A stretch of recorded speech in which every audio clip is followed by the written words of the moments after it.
Hey there, we're Shannon and Jerry Arner, your hosts of the Arner Adventures podcast. We're a minimalist couple driven by intentional living and adventure. Burned out from the 24/7 grind of running our business, we traded the hustle and the bustle for something more meaningful. We parted ways with most of our belongings and moved to the coast. Listen along as we chat about life's challenges, share inspiring stories of those who have taken big leaps to live a life outside of the norm, and help you live with more intention and less physical and mental clutter. Each episode is a step toward doing and being just a little bit better for ourselves and the world around us. Life's an adventure after all. Join us for the ride.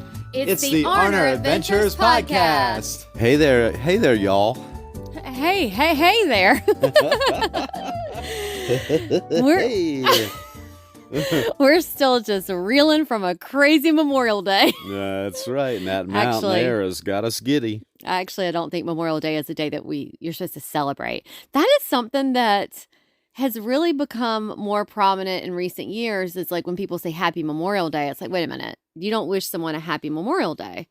Yeah, it's because you're supposed to be memorializing veterans and I think we should walk around and say have a reflective Memorial Day. Oh yeah, okay. Yeah. Well, we hope that you had a reflective Memorial Day, and we hope that maybe you have the rest of this week off. Maybe you were just like saving up your PTO, or decided you were going to take the rest of the week, and you decided you're going to spend your time listening to our podcast, and we're so excited about that. Or maybe you're on your way to work this morning, and it's really like your Monday, and you're listening to our podcast. Yeah. So whether you're having a Memorial Day or Memorial Week, I think we got a little something to offer you up here. You know what? I think we do. Yeah. Let's talk about how the internet ruined hobbies, Jer. Let's talk about that. Yeah, this conversation came up, and we thought, well, let's talk about it. We think that it'll be a good conversation starter for you, and maybe you get to work today and you get around the water cooler and you say, hey, did you know that the internet ruined hobbies? And you'll have all these reasons why, and you'll have all the reasons that you should maybe pick up some hobbies. Are you feeling overwhelmed by all the stuff piling up in your life? We've got something just for you. It's the Arner Adventures Declutter 365. Declutter 365 is our easy-to-follow guide designed to help you clear out the clutter from every corner of your life.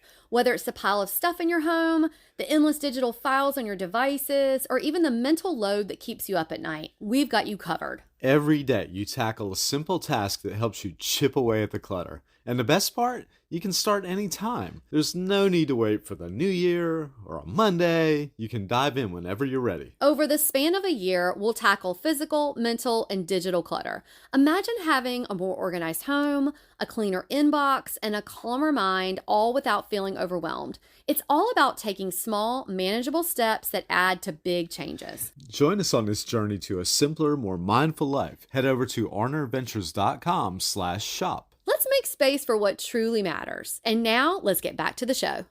Why don't you tell them, Jer, how we got into this? Well, sure, Shannon, I will. First of all, it's a subject that will drain the water cooler pretty quickly. Hey, nobody's going back to their cubicle that quick. So a few weeks ago, I picked up my guitar just to play for fun. Hadn't done that in a while. Not to film anything, not to post a clip. Not to turn it into content, just to sit there and play. To be honest, that feels weirdly rare now as we get caught up in life, because somewhere along the way, hobbies stop being hobbies. Now, everything feels like it needs to become something.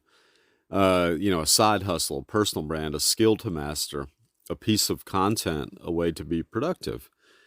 Even relaxing somehow turned into self-improvement. You know what I'm saying? Yeah. Yeah. And we don't think people were meant to live like that all the time. No, we don't. The internet changed the way we experience hobbies. It made it easier than ever to learn new things, which is really amazing.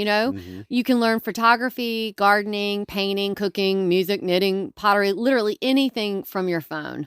I have a subscription to Masterclass, and I love it. I love when I'm hanging clothes, I can have a Masterclass on, but it's like it completely changed the energy around hobbies, having things that accessible. So now the second people get interested in something, they immediately get hit with, the best gear to buy for it, tutorials telling them how to improve it fast. Creators who are already incredible at it. Pressure to share it online, pressure to monetize it eventually. So there's barely any room left to just be a beginner anymore. And honestly, that kind of sucks. Yeah, I think so. And it might take the sense of community out of things too. Like everybody's kind of in their own little bubble learning these things and possibly not sharing it with people who used to learn things from one another more as far Yeah. as hobbies go. Yeah. You were in a knitting circle. Now you're just knitting with the internet. Yeah. Yeah. That's true. hmm Or a drum circle. Oh, now we're in Western North Carolina. Yeah. Now you're just drumming at home in front of your computer screen. That's true. You think so? You think that's how it works? I don't know yet, but I'm Okay. afraid I don't want to see the drum circle culture weakened because of people getting more in their own little internet bubble. Yeah. Yeah. We forgot how to do things badly. hmm And this is probably the biggest thing that we've noticed. Adults feel weirdly uncomfortable being bad at things now. Yeah, kids will paint nonsense for hours and have the time of their lives. And adults try something once, compare themselves to people online who've been doing it for 10 years and immediately decide they're not good enough. Or kids know how to create and have fun. And I read that in a book I was reading from musician Jeff Tweedy, how, kids know how to be creative and know how to have fun being creative. Whereas it's easy to lose that as an adult, maybe a little easier now too. Sure. Yeah. Sure. We've all gotten so used to performing everything publicly that it feels uncomfortable to enjoy something privately. Even our hobbies start feeling measurable. Yeah, it's like you start going, well, how good are you at it? Can you make money from it? Should you post it? Can you grow an audience from it? That pressure quietly takes the fun out of things. Yeah. Not everything needs to become income.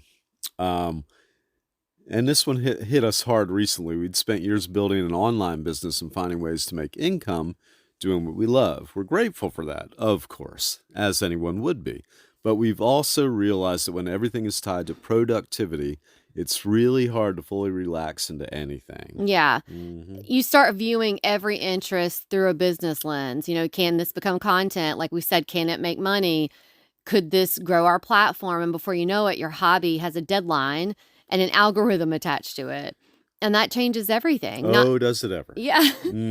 Not every meaningful thing in your life needs to be useful to the internet. We talked about that in a previous podcast about how everything seems like it's becoming content. Yep. Hobbies are among the few spaces left where people can exist without the pressure to achieve, or at least they used to be. Doing something creative, relaxing, playful, or hands-on gives your brain a break from constant performance mode. Not because you're becoming the best at it, because you're participating in your life. And that matters, especially now. Jared, why don't you tell the story about the punk bands?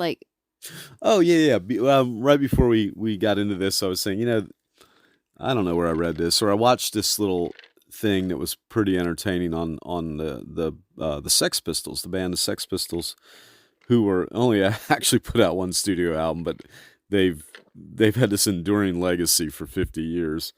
And they're one, for instance, too, that, basically you kind of formed a band and then you learn to play the instruments. And that, I don't think that was such with all the members, but right. Maybe for one or two or whatever. But I think it was common amongst a lot of bands that started. There really was a DIY ethos going on in the late 70s with the punk movement, just form a band, learn two chords and go with it. But I love that. It's like they were learning to be bad at it first. Yeah. Uh-huh. And then they actually started learning some things. And actually, in that case too, a lot of bands did evolve a lot higher, bands that sort of came out of that foundation, Talking Heads, Blondie, The Clash. They really evolved into good musicians and good songwriters down the road anyway. Right. But they did kind of just start, and it was a very two chord and few notes and a lot of screaming. Yeah, right.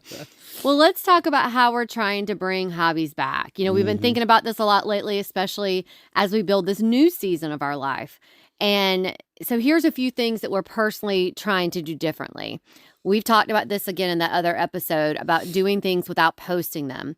So it feels uncomfortable at first, especially as creators. If you're a creator out there, you totally understand this, but not every moment needs an audience. Sometimes the experience feels better when it stays yours. Stop changing every interest into a goal. Not every hobby needs milestones, growth, or measurable progress. You do not need to become exceptional at something for it to be worth doing. You're allowed to enjoy things casually. Yeah. Let yourself be bad at something.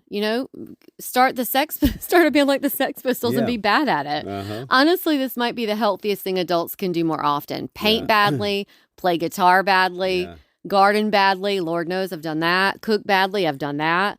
The point is not perfection. The point is enjoyment. I bet the Sex Pistols couldn't paint or garden very well or cook very well either. I'm sure they were bad at everything. But it turned out okay. It did actually, well, for a few of them. Try offline hobbies for adults. This is our next topic. We're realizing how different it feels to do things that don't immediately connect back to a screen, like reading physical books, playing music, cooking, walking, making things with your hands. And I will emphasize, don't try them all at once at the same time, but pick one out.